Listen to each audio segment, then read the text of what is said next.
أنا ما زلت في الأراضي المغربية.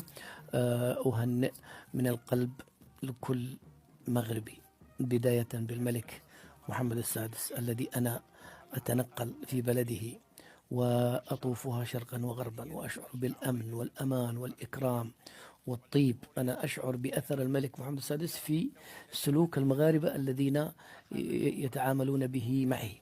والله العظيم قد يقول لي واحد: انت ايش دخلك، انت يمني، هذا ملك المغاربة وانت ايش دخلك؟ والله أنني أجد بصمة الملك محمد السادس في سلوك المغاربة، أراهم فيهم أخلاق ملوك، أخلاق راقية.